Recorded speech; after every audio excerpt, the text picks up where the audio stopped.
আরে এই তো একটা এয়ারড্রপ, তাড়াতাড়ি এয়ারড্রপ থেকে লুট গুলো করে নি। এই তো লুট করা হয়ে গেছে, এবার তাড়াতাড়ি মিনি লঞ্চ প্যাডটা মেরে এখান থেকে পালাই। আরে এটা কোথায় চলে আসলাম? আরে সামনে এটা কি? সামনে তো দেখি শুধু লুট। এখন তাড়াতাড়ি এই লুট গুলো সবগুলো নিয়ে নি, তাড়াতাড়ি মেডিকেট গুলো তুলে নি, সবগুলো লুট আজকে করে নিব। আজকে তো সবগুলো লুটই করে নিব। আরে উপরে এটা কি ভাসছে?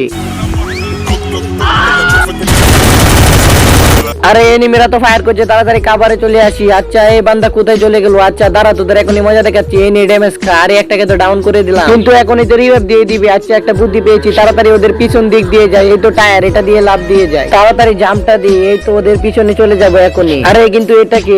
ইয়ার পর এমন কিছু হলো, সেটি দেখার পর আপনারা আস্তে আস্তে ঘোরাঘুরি খাবেন, কিন্তু সেটি দেখার আগে আপনিও যদি আমার মতো রোজা রেখে থাকেন তাহলে ভিডিওতে লাইক করেন। আর যদি আপনি রোজার সাথে সাথে নামাজও করে থাকেন তাহলে ভিডিওতে লাইক করে চ্যানেলটি সাবস্ক্রাইব করে জানান। আপনি কয়টা রোজা রেখেছেন সেটা কমেন্টে জানান। এটা তো দেখি চোরের উপরে বাটপারি করছে। আচ্ছা আমার বুদ্ধির সাথে টক্কর নিবি। এই নে এবার দেখ মজা দেখাচ্ছি। আরে এনিমি কোথা থেকে ফায়ার করছে? আরে এই তো এনিমি, এই নে ডাউন খা। ওকে তো তুই ডাউন করলি, এবার তুই আমার হাতে ডাউন খা। এই তো টিম ওয়াইপ আউট হয়ে গেছে পুরো। এই তো আমি ইনজেকশন দিয়ে উঠে গেছি, এবার সালা তুই দাঁড়া।